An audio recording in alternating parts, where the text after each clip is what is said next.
संकट कटे मिटे सब पीरा और जो सुमिरै हनुमत बलबीरा। नासै रोग हरै सब पीरा जपत निरंतर हनुमत बीरा।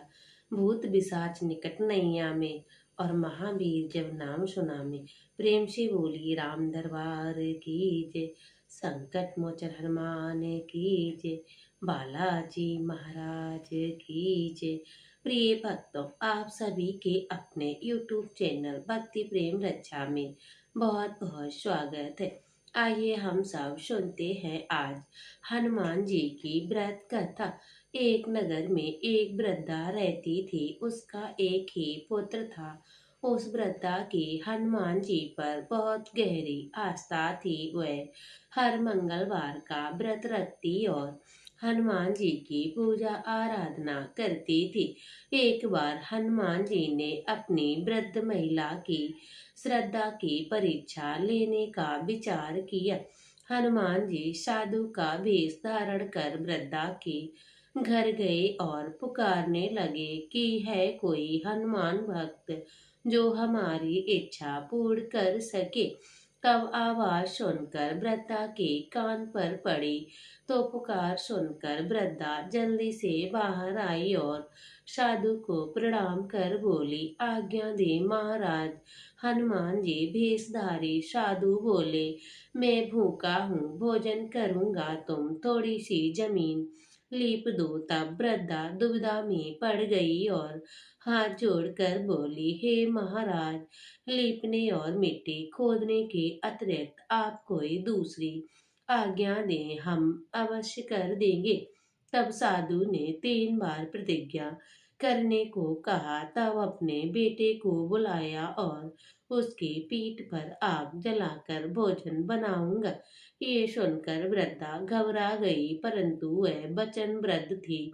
उसने अपने पुत्र को बुलाया और साधु महाराज को सौंप दिया। भेषधारी हनुमान जी ने वृद्धा के हाथों से ही उसके पुत्र को पेट कर बल लिटाकर उसकी पीठ पर आग लगवा दी और आग जलाकर दुखी मन से वृद्धा अपने घर चली गई। इधर भोजन बनाकर साधु महाराज ने वृद्धा को बुलाया और कहा, भोजन बन गया है, तुम अपने पुत्र को पुकारो ताकि वह भी आकर भोग लगा ले। इस पर वृद्धा बोली, उसका नाम लेकर मुझे और कष्ट ना दे महाराज जी। लेकिन जब साधु महाराज नहीं माने तो वृद्धा ने अपने पुत्र को आवाज लगाई और अपनी माँ के पास आ गया।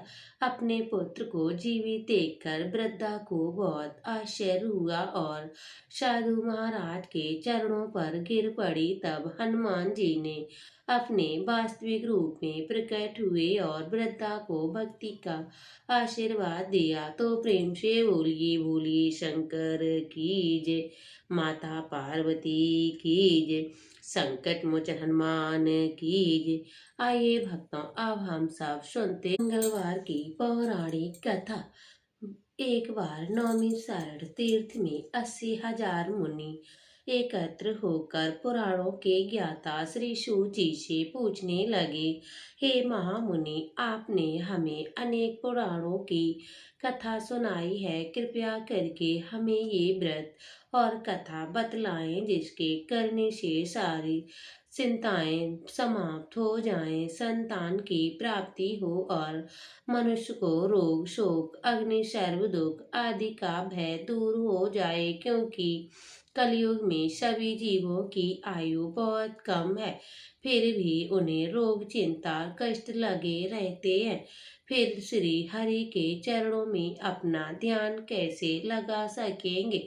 श्री सूत जी महाराज बोले, हे मुनियों, आपने लोक कल्याण के लिए बहुत ही उत्तम बात पूछी है। एक बार युधिष्ठिर ने भगवान श्री कृष्ण से लोक कल्याण के लिए यही प्रश्न किया था। भगवान श्री कृष्ण वासुदेव और युधिष्ठिर का संवाद मैं तुम्हारे सामने कहता हूँ। तुम ध्यान पूर्वक सुनो। एक समय पांडवों की सभा में भगवान श्री कृष्ण जी बैठे हुए थे। तब युधिष्ठिर भगवान ने कृष्ण से पूछा, हे प्रभु नंद गोविंद, आपने के लिए अनेकों कथाएं सुनाई हैं। आज कृपया करके ऐसा व्रत कथा सुनाएं जिसके करने से मनुष्य को रोग चिंता का भय समाप्त हो जाए और पुत्र की प्राप्ति हो। हे प्रभु, पुत्र जीवन व्यर्थ है। पुत्र के बिना मनुष्य नरकगामी होता है।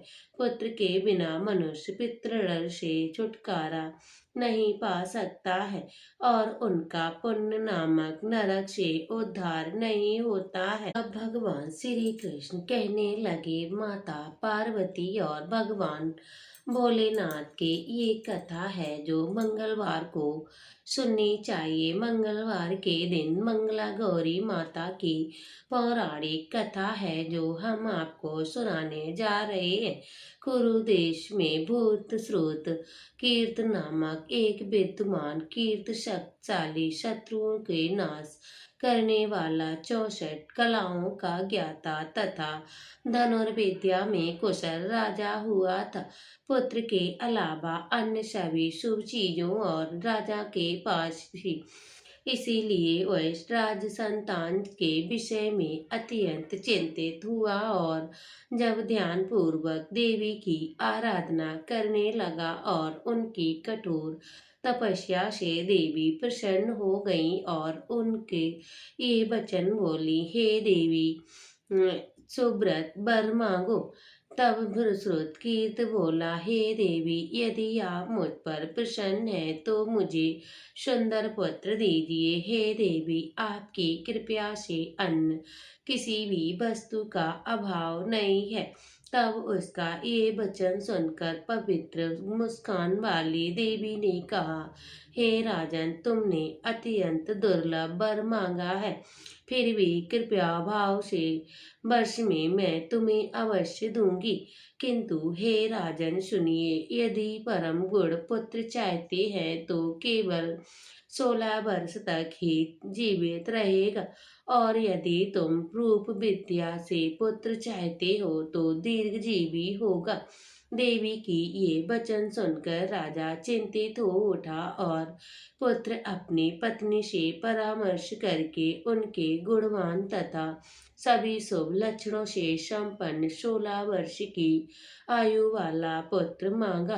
तभी देवी ने भक्ति संपन्न राजा से कहा, हे नृपनंदन, मेरे मंदिर के द्वार पर आम का वृक्ष है, उसका एक फल तुम ले लेना और मेरी आज्ञा से अपनी पत्नी को उसे भक्षण हेतु प्रदान करो, जिससे वह शीघ्र ही गर्भवती हो जाएगी। इसमें कोई संदेह नहीं है। प्रसन्न होकर राजा ने वैसा ही किया और उसकी पत्नी ने गर्भ धारण कर लिया और 9वें महीने में उसने देवतुल्य सुंदर पुत्र को जन्म दिया। तवड़ी हर्ष और शोक से युक्त राजा ने बालक का नाम जात कर्म आदि संस्कार और शिव का स्मरण करते हुए उनका नाम चिरायु रखा। इसके बाद पुत्र की 16 वर्ष होने पर पत्नी सहित राजा चिंता में पड़ गए और वे विचार करने लगे कि ये पुत्र हमने बड़े कष्ट से प्राप्त किया है और मैं इसकी दुखद मृत्यु अपने सामने कैसे देख सकूंगा। ऐसा विचार करके राजा ने पुत्र को उनके मामा के साथ काशी भेज दिया और प्रस्थान के समय राजा की पत्नी ने अपने भाई से कहा, आप मेरे पुत्र को काशी ले जाइए।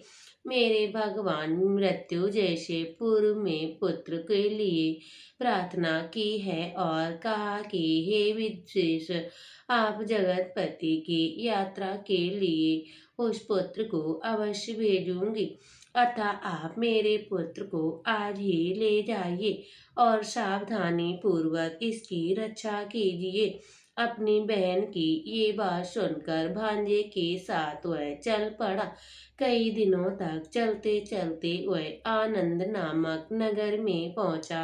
वहीं सभी प्रकार की समृद्धियां से संपन्न वीरसेन नामक राजा राज करता था। उस राजा की एक सर्वलक्षण संपन्न गुणावस्था युवावस्था प्राप्त मनोहर और रूप लवड़िया मंगला गौरी नामक कन्या थी। उत्तम सौंदर्य अभिवृद्धि को प्राप्त वह कन्या किसी समय सखियों के साथ नगर के उपवन में क्रीड़ा करने के लिए गई हुई थी। उसी समय वह चिरायु तथा उनका मामा भी वहीं दोनों जा पहुंचे और उन कन्याओं को देखने की लालसा से वहीं विश्राम करने लगे। इसी बीच विनोद पूर्वक क्रीड़ा करती हुई उन कन्याओं में से किसी एक ने कुपित होकर राजकुमारी को राणा का कुवचन कह दिया। तब उस अशुभ वचन को सुनकर राजकुमारी ने कहा कि तुम अनुचित बातें क्यों बोल रही हो। मेरे कुल में तो इस प्रकार की कोई नहीं है। मंगला गौरी की कृपया से तथा उसके व्रत के प्रभाव से विवाह के समय जिसके सर पर मेरे हाथ से अक्षत पड़ेंगे, हे सखी, वह यदि अल्प आयु वाला भी होगा तो भी चिरंजीव हो जाएगा। इसके बाद वे सभी कन्याएं अपने अपने घर चली गईं। उसी दिन राजकुमारी का विवाह था। बालका देश के द्रज नामक राजा के सुकेतु नाम पुत्र के साथ उसका विवाह निश्चित किया गया था। किंतु सुकेत विद्याहीन कुरूप तथा बहरा था और सुकेत के लक्षण आए हुए उन लोगों ने विचार किया इस समय कोई दूसरा श्रेष्ठ वर ले जाना चाहिए और विवाह संपन्न हो जाने के बाद वह सुखी पहुंच जाएंगे। उन दोनों को चिरायु के मामा के पास जाकर याचना की और इस बालक को हमें दे दीजिए जिसके प्राण कार्य सिद्ध हो जाएंगे। इस पृथ्वी पर परोपकार के समान कोई दूसरा धर्म नहीं है। तब उनकी बात सुनकर चिरायु का मामा मन ही मन बहुत प्रसन्न हुआ, क्योंकि इसने उपवन में पहले ही कन्या मंगला गौरी की सारी बातें सुन ली थी। फिर भी उसने एक बार कहा कि आप लोग इसे किस लिए मांग रहे हो। कार्य की सिद्धि हेतु वस्त्र अलंकृत आदि मांगे जाते हैं, वर तो कहीं भी नहीं मांगा जाता। तदपि आप लोग का सम्मान रखने के लिए मैं इसे दे रहा हूँ।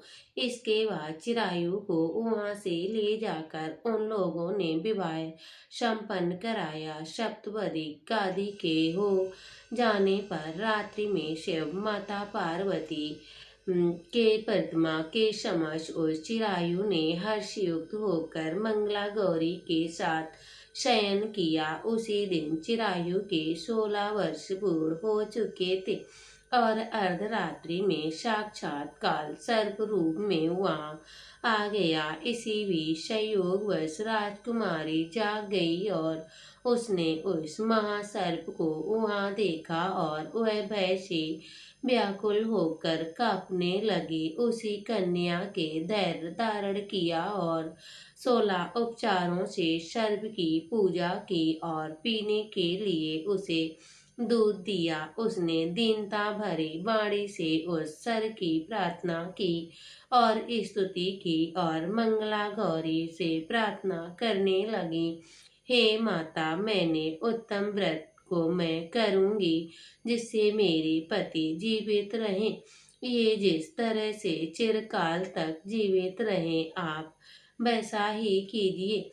इतने में सर्प वहां स्थित एक कमंडल में प्रवेश कर गया।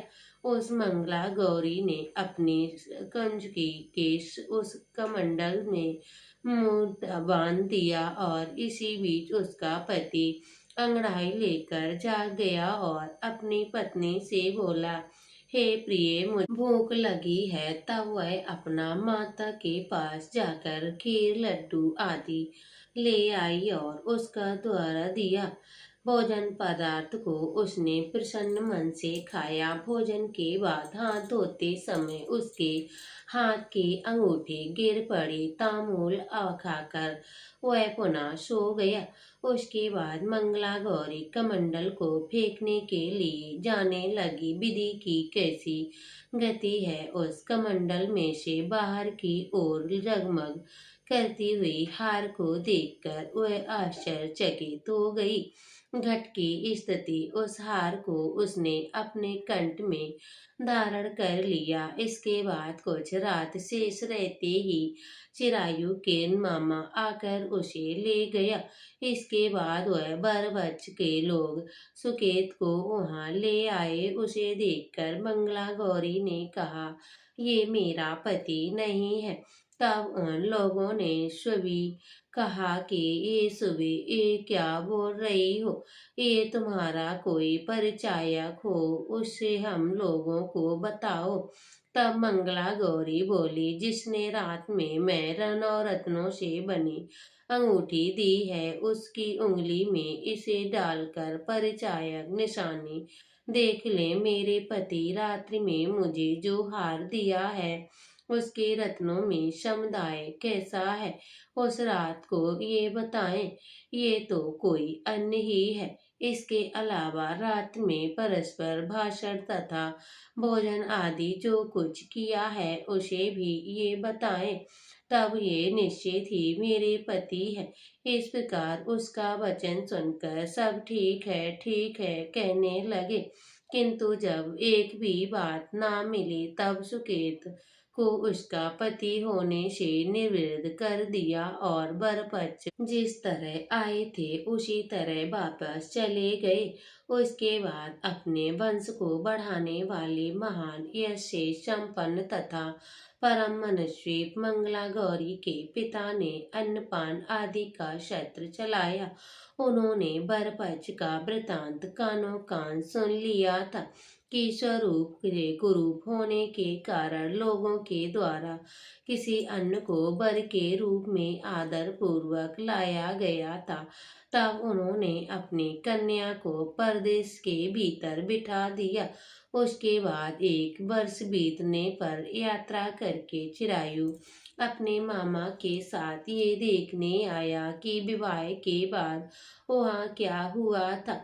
तब भीतर से उसे देखकर वह मंगला गौरी अत्यंत प्रसन्न हुई और माता पिता से बोली, मेरे पति जी आ गए हैं। तब राजा ने अपने स्वजनों को बुलाकर पूर्व में कहे गए सभी परिचायकों को निशानी देकर मंद मुस्कान वाली अपनी कन्या चिरायु को सौंप दी और राजा के शिष्ट जनों को साथ लेकर विवाह का उत्सव मनाया। इसके बाद राजा वीरसेन के वस्त्र आभूषण आदि सेना घोड़े रथ और अन्य बहुत सी सामग्रियां देकर उन्हें विदा किया। उसके बाद कुल को आनंदित करने वाला वह चिरायु पत्नी सहित मामा के साथ अपनी सेना लेकर अपने नगर पहुंचा। लोगों के मुख से आया हुआ सुनकर उसके माता पिता को विश्वास नहीं हुआ। उन्होंने सोचा कि प्रारंभ अन्यथा कैसे हो सकता है। इतने में वह अपने माता पिता के पास आ गया और स्नेह से परिपूर्ण वह चिरायु भक्ति पूर्वक उन चरणों में गिर पड़ा और हाथ जोड़कर बोलने लगा, हे माते श्री, मस्तक चूम उन दोनों को परम आनंद प्राप्त किया। पुत्र और पुत्र वधू मंगला गौरी से ने सास ससुर के प्रणाम किया। तब सास ने उसे अपनी गोद में बिठाकर सारा वृतांत शीघ्रता पूर्वक पूछने लगी। हे महामुनि, तब पुत्र वधू ने मंगला गौरी के उत्तम व्रत महात्म्य कथा को कुछ घटित में हुआ था वह सब वृतांत कह सुनाया। जो कोई भी इस श्रवण करता है, इसका पाठ करता है, जो इसे कहता है, उसके सभी मनोरथ पूर्ण हो जाते हैं। इसमें कोई संदेह नहीं है। तो प्रेम से बोलिए मंगला गौरी मात की जय हो। प्रिय भक्तों, आपको वीडियो कैसा लगा, मंगल गौरी की व्रत कैसी लगी, कमेंट बॉक्स में जरूर बताइएगा। मिलते हैं अगली वीडियो के साथ, तब तक के लिए जय श्री कृष्ण।